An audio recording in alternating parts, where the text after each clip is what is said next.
आज हम बात करेंगे एक बहुत ही आम गैस्ट्रो विषय या सब्जेक्ट जिसको कहते हैं एंडोस्कोपी या दूरबीन की जांच। इस विषय के बारे में बहुत सी भ्रांतियां, गलतफहमियां हैं। इनको समझने की कोशिश करते हैं और इस पे कुछ समय व्यतीत करते हैं। एंडोस्कोपी क्या है? एंडोस्कोपी को दूरबीन की जांच भी कहते हैं। इसमें एक छोटी सी ट्यूब जो कि लचीली होती है, जिसका डायमीटर तकरीबन 9.8 मिलीमीटर होता है, ये मुंह के जरिए फूड पाइप से होते हुए पेट या स्टमक में जाते हुए और छोटी आंत का पहला पार्ट ड्यूोडेनम, इसकी जांच की जाती है। ये एक ऐसा प्रोसीजर है, ऐसी जांच है जिसके ज़रिए हम अपनी गैस्ट्रोइंटेस्टाइनल ट्रैक्ट, जिसमें के फूड पाइप, स्टमक और ड्यूोडेनम, इसकी जांच की जा सकती है। एंडोस्कोपी की क्या इंडिकेशंस हैं? मरीज कई बार बहुत घबरा जाते हैं अगर एंडोस्कोपी के बारे में कोई डॉक्टर उनको एडवाइस करे। तो एंडोस्कोपी जनरली फैमिली फिजिशियन या आपका इंटरनल मेडिसिन का डॉक्टर आपको कहता है कि आपको करवानी चाहिए। उसके कुछ पर्टिकुलर इंडिकेशंस हैं, आओ उनको समझने की कोशिश करते हैं। सबसे कॉमन इंडिकेशन, सबसे मुख्य जो कारण है जिस करके दूरबीन की जांच की जाती है, वो है पेट की गैस या पेट की एसिडिटी। जिन लोगों को लंबे समय से गैस बन रही है या एसिडिटी है, एसिड फूड की पाइप के जरिए मुंह में आ रहा है और दवा लेने के बावजूद भी उनको आराम नहीं आ रहा, तो ऐसे मरीजों में जो डॉक्टर है वो एंडोस्कोपी के लिए जांच का मशवरा या सलाह देते हैं। इसके अलावा कुछ मरीज जिनको बार बार उल्टियां आ रही हैं या कई बार उल्टी में खून आना या वजन कम होना, जो बहुत तेजी से वजन कम हो रहा है, और कई बार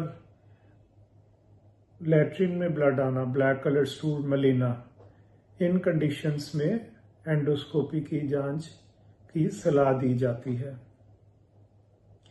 एंडोस्कोपी एक ऐसी टेक्निक है जो कि मरीज के लिए बहुत ही लाभदायक है। इसके कई बेनिफिट्स हैं। एक तो सिंपल ओपीडी प्रोसीजर है। ओपीडी में ये जांच की जा सकती है। तकरीबन 5 से 8 मिनट का समय लगता है। मुख्य तौर पे ये एंडोस्कोपी की जांच गले को सुन करके की जाती है और कोई मेजर साइड इफेक्ट्स नहीं है। और इसके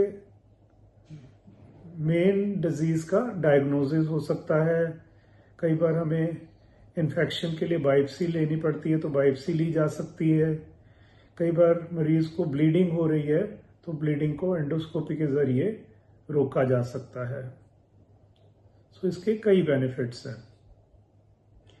एंडोस्कोपी की क्या प्रेपरेशन है, ये जब जनरली मरीज पूछते हैं, तो प्रेपरेशन बहुत ही सरल है। आपको ओवरनाइट फास्टिंग करनी है। रात को 10-12 बजे के बाद कुछ नहीं खाना। तकरीबन 8 घंटे आपको खाली पेट रहना चाहिए। जनरली हम एंडोस्कोपी मॉर्निंग तकरीबन 9 और 10 के बीच में कोशिश करते हैं कि इस टाइम करें, और मरीज खाली पेट होना चाहिए। मरीज को जनरली एंडोस्कोपी लोकल एनेस्थीसिया, जिसमें विस्कस ज़ाइलोकेन होती है, ये लिक्विड होता है जो स्प्रे कर दिया जाता है थ्रोट में, जिससे कि गला सुन हो जाता है और ये प्रोसीजर आसानी से किया जा सकता है। किसी किसी मरीज में हमें आईवी सेडेशन देनी पड़ती है। अगर मरीज बहुत एप्रीहेंसिव है, घबरा रहा है, तो हम कुछ मेडिसिन है, मिडाजोलम, प्रोपोफोल, जिससे मरीज को थोड़ा घबराहट कम हो जाती है, हल्की सी नींद आ जाती है। तो इसको कहते हैं कॉन्शियस सेडेशन। इस टेक्निक से एंडोस्कोपी बहुत ही आसानी से की जा सकती है। अब देखते हैं एक लाइव एंडोस्कोपी का वीडियो। पहला पार्ट एंडोस्कोपी में एक मस्कुलर गेट जिसको क्रिकोफेरिंक्स कहते हैं, इससे हम फूड पाइप में एंटर करते हैं। इसोफेगस या फूड पाइप मुंह को स्टमक के साथ जोड़ती है। यहाँ पे जी जंक्शन है। जी जंक्शन से होते हुए हम अब स्टमक में आ गए हैं। स्टमक में ये फोल्ड्स होते हैं और ये एक अंडाकार स्ट्रक्चर है। स्टमक में 3 पार्ट्स होते हैं, फंडस, बॉडी एंड एंट्रम, और ये ड्यूोडेनम में प्रवेश कर गए हैं। ड्यूोडेनम छोटी आंतड़ी का पहला पार्ट है।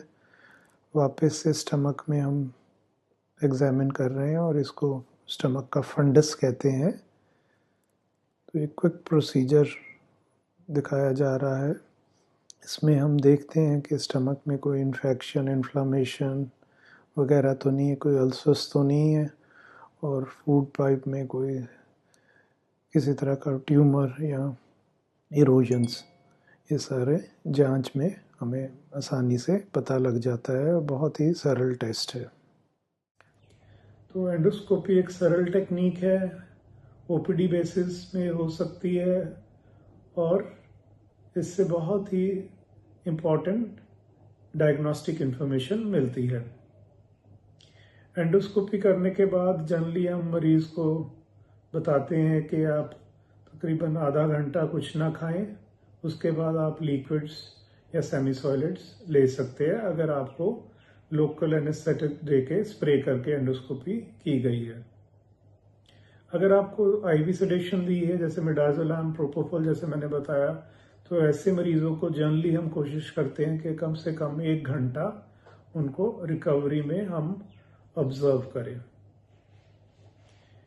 मरीज पूछते हैं डॉक्टर साहब इसके कोई साइड इफेक्ट्स, तो इसके मिनिमल साइड इफेक्ट्स हैं। ज़्यादा से ज़्यादा कुछ मरीजों को गले में खराश होना, हल्का सा नमनेस होना, हल्का सा पेट में दर्द होना, तो ये सिम्टम्स हो सकते हैं। जनरली ये प्रोसीजर बहुत ही सरल और सेफ टेक्निक है और ओपीडी बेसिस पे होता है और कोई बहुत ज़्यादा समय भी नहीं लगता।